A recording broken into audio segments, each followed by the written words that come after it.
సరిగ్గా 2 నెలల క్రితం చదవట్లేదని ఓ విద్యార్థిని కొట్టిన లెక్చరర్ బోడుపల్ స్పార్క్ హాస్పిటల్లో వారం రోజులు కోమాలోకి వెళ్లారు విద్యార్థి. అది మరొక ముందే ఇంకో విద్యార్థిని బలి తీసుకున్నారు నారాయణ. మేడ్చల్ జిల్లా Pocharam IT corridor police station పరిధిలోని నారాయణ కళాశాలలో లెక్చరర్ల ఒత్తిడికి తట్టుకోలేక ఆత్మహత్య చేసుకున్నారు విద్యార్థి. ఎంపీసీ మొదటి సంవత్సరం చదువుతున్న బాణావత తనీష్ 15 సంవత్సరాల విద్యార్థి ఆత్మహత్య చేసుకున్న విద్యార్థిని పక్కనే ఉన్న నీలిమ హాస్పిటల్ కి తరలించారు కాలేజీ యాజమాన్యం. అప్పటికే మృతి చెందాడని వైద్యులు తెలియజేశారు.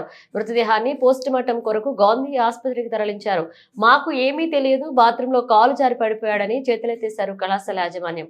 విద్యార్థి బంధువు మీడియాతో మాట్లాడుతూ వారం క్రితం విద్యార్థిని చదవట్లేదు అని లెక్చరర్ కొట్టాడనే విషయం తెలుసుకున్న విద్యార్థిని తండ్రి కాలేజీ యాజమాన్యానికి ఫోన్ చేసి విద్యార్థిని కొట్టే హక్కు మీకు ఎవరిచ్చారంటూ ప్రశ్నించినట్లుగా తెలిపారు. అయితే విద్యార్థి తన తండ్రితో నన్ను బాగా చదవాలని, ర్యాంక్ తేవాలని కాలేజీ లెక్చరర్లు తనని కొడుతున్నారంటూ తండ్రితో చెప్పారు విద్యార్థి.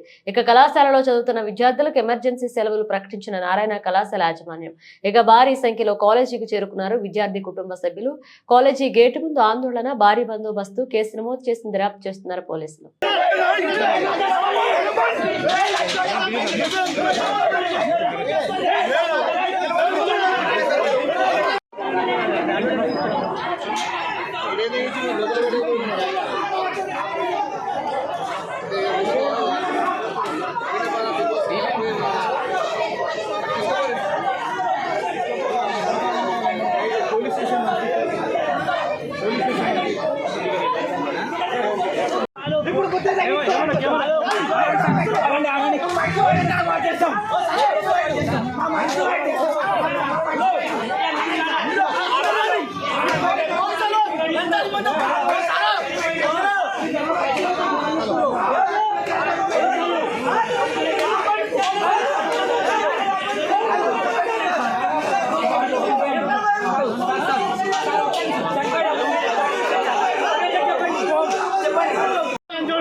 Basta